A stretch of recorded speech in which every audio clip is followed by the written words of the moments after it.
So why do you think the claim that the Palestinians were there in Israel first? What do you mean they were here first? You're familiar with the story of Jesus, right? Jesus was a Jewish rabbi living here 2,000 years ago. Where did that happen? Did it happen in Tibet? It happened here. Jerusalem was our capital. King David made it our capital 3,000 years ago. So the Jews are here. To try to say that they weren't here and that the Palestinians were here thousands of years ago is ridiculous. You've probably heard the claim that the original indigenous native people of Israel are the Palestinians, and that the Jews who founded the state of Israel are colonizers who came from other parts of the world, and they dispossessed the native Palestinian people from their land. And a recent interview with Jordan Peterson, Prime Minister Netanyahu did a masterful job of pushing back against these lies and telling the truth about Israel, Jews, Palestinians, and the land of Israel. Have a look. Tremendous constant noise about issues as fundamental as Israel's right to exist even. And you start by talking about, in your book, you embark on explaining that, at least in some part, by talking about Herzl and his terror that anti-Semitism, that the rise of anti-Semitism in Europe was going to cause a catastrophe, which was obviously a justified terror. Would you be kind enough to walk me and my viewers and listeners through your rationale for the moral justification for Israel, the political justification as well? And I'm going to do what I can to my limited ability, let's say, to push back. I've heard the arguments of often young people who are more prone to give credence and sympathy, say, to the Palestinian viewpoint. And I'd like to rectify my ignorance and maybe help my viewers and listeners do the same thing. So would it be useful to start with Herzl? Well, I'd start, Herzl was what I call our modern Moses, but I'd actually start with the original Moses. The Jewish people have lived in the land of Israel, what is now the state of Israel, have lived here and have been attached to this place for about 3,500 years.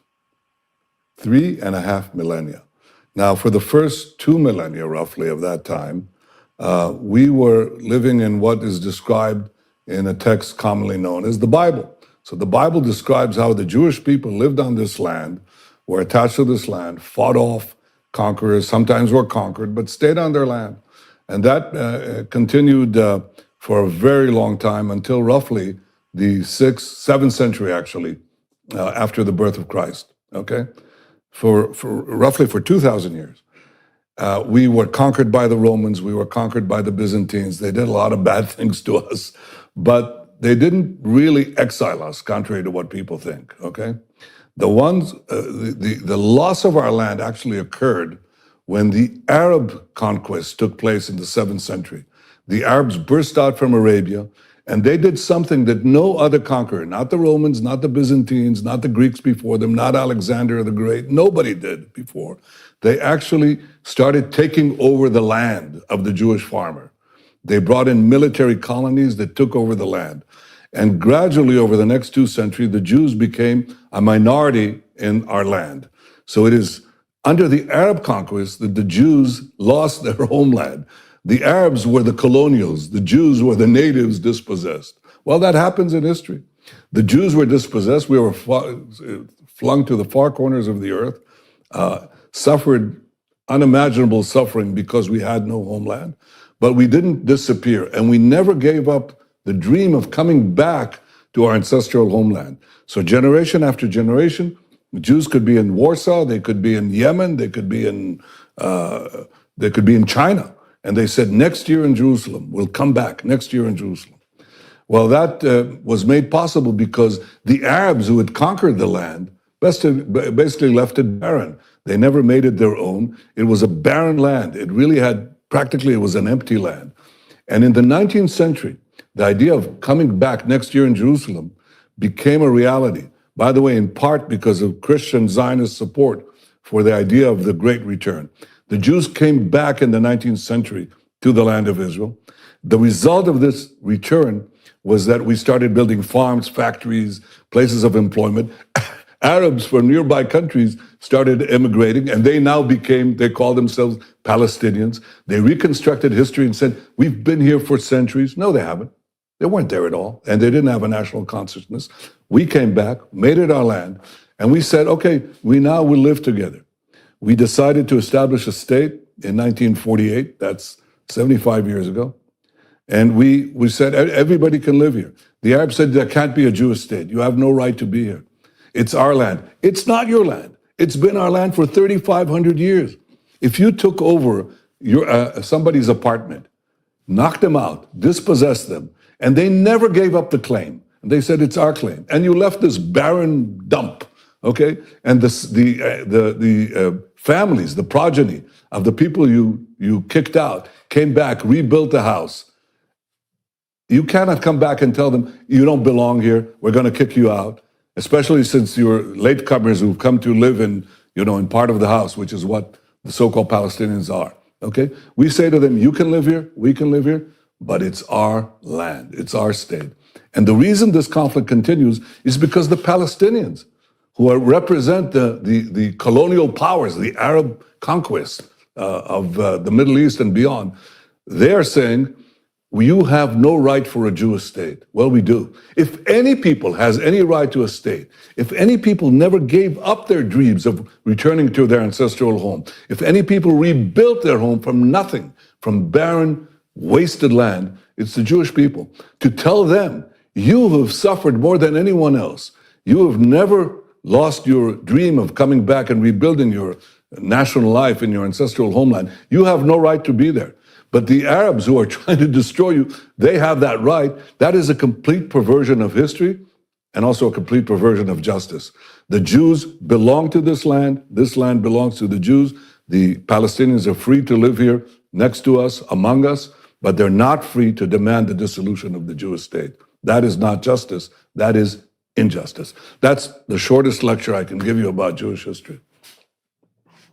So why do you think the claim that the Palestinians were somehow there in Israel first and have been displaced in a colonial occupation, let's say, by the Jews, why do you think that idea has gained such cachet, not least in the West? Because of ignorance? I mean, what do you mean they were here first? Well, you're familiar with the story of Jesus, right? Jesus was a Jewish rabbi living here 2,000 years ago. He was a rabbi from the Galilee, okay? He came to Jerusalem, he turned the money tables of the tables of the money changers on the Temple Mount. Where did that happen? Did it happen in Tibet? It happened here. Jerusalem was our capital. King David made it our capital 3,000 years ago. So the Jews are here. To try to say that they weren't here and that the Palestinians were here thousands of years ago is ridiculous. Anybody who you can actually Google this and find out how absurd this thing is. So as far as reinventing ancient history, that is unpardonable, because anybody can find out and understand that the Jews were here for thousands of years, the Palestinians weren't here. As far as modern times are concerned, what the Palestinians have said is, and I write this in my book, and I show it because it's so comical. What they say is, we were here, Palestine was a verdant land in the 19th century, teeming with the Palestinians, until the Jews came in, took it over and threw it out. Okay, well, that's what Arafat effectively said in his infamous speech in the United Nations, blaming Zionism, equating Zionism with racism. Well, there's only one problem with that. He said that the Jewish invasion of this verdant Palestinian homeland happened in 1881, okay? The problem with that is that 12 years before, a famous visitor, among hundreds of visitors, named Mark Twain, visited the Holy Land. And he describes a totally different picture.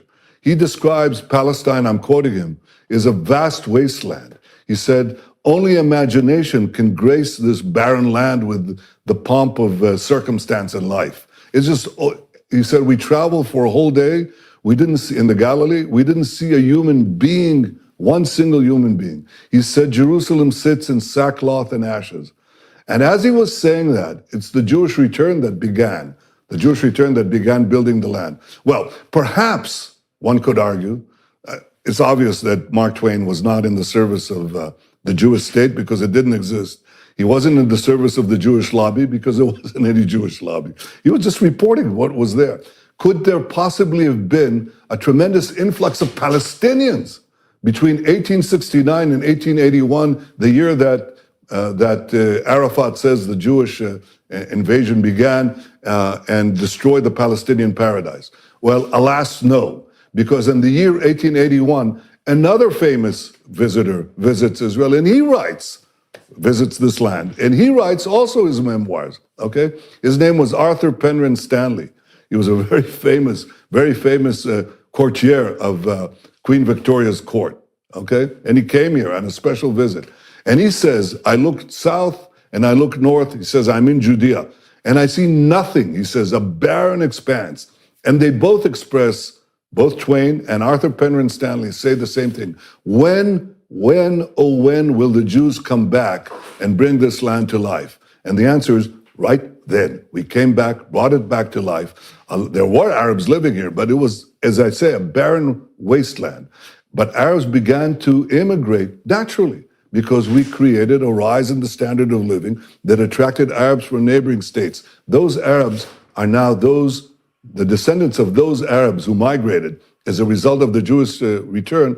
Many of them now are considered Palestinians. So what I'm saying, and I'm saying this to you, Jordan, and to your audience, there has been a complete fabrication of history. It's the biggest lie of the big lies that have permeated the 20th century and the 21st century, is to say that the Arabs were here before, that is, the Palestinians were here before the Jews, when we were here for thousands of years, that we are the colonials, when in fact it was the Arabs who were the colonials who dispossessed the original natives, and that is the Jews, that we came back to this land that was laid barren by the Arab conquest, brought it back to life, and allowed Arab immigration, what we call now Palestinian immigration, to come back in. And now they say to us, in unimaginable chutzpah, they say, you don't belong here.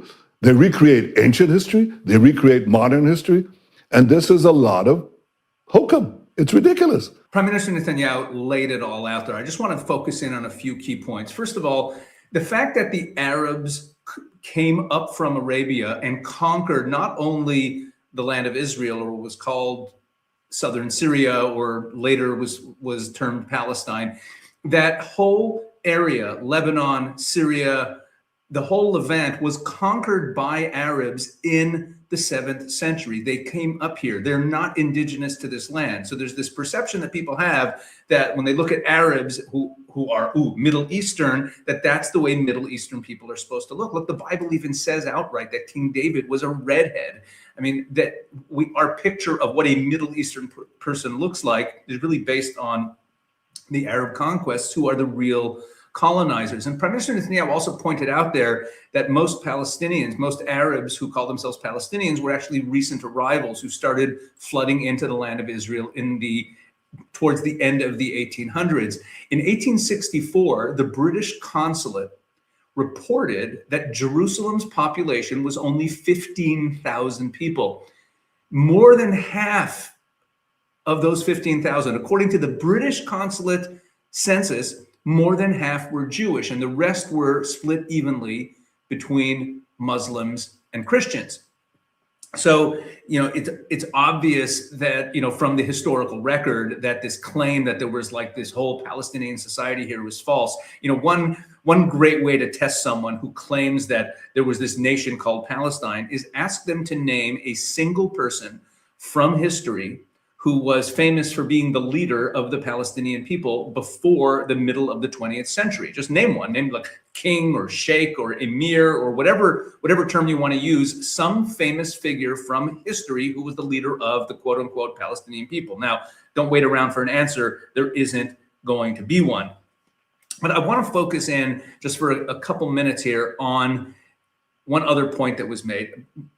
Jordan Peterson asked Bibi, he asked Prime Minister Netanyahu why he thinks that the lie about Palestinians being the native people and the Israelis being colonizers, the Jews being colonizers, why has that taken so much root? Why does it have such cachet, was the word he used.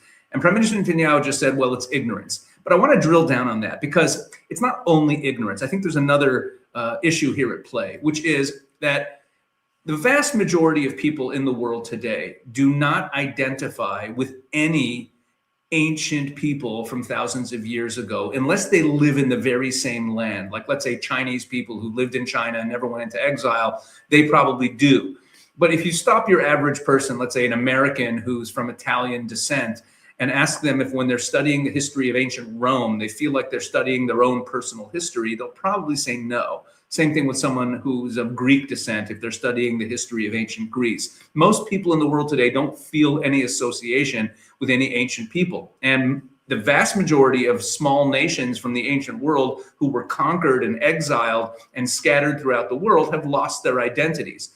So when Jews say, hey, wait a second, we've never lost our identity. We know exactly who we are. We know exactly where we've been. We have books written by rabbis and community leaders in the Jewish community from pretty much every generation, let alone every century for sure, going all the way back to temple times. It's an unbroken chain of tradition. And therefore, there's this idea that you hear out there now that the Jews today are not the same as the Jews of the Bible, or that we're not indigenous to the land of Israel. This is all easily, demonstrably false. It's easy to show the history. It's actually a very easy claim to refute. You just got to lay it out. And Prime Minister Netanyahu did an amazing job in this video.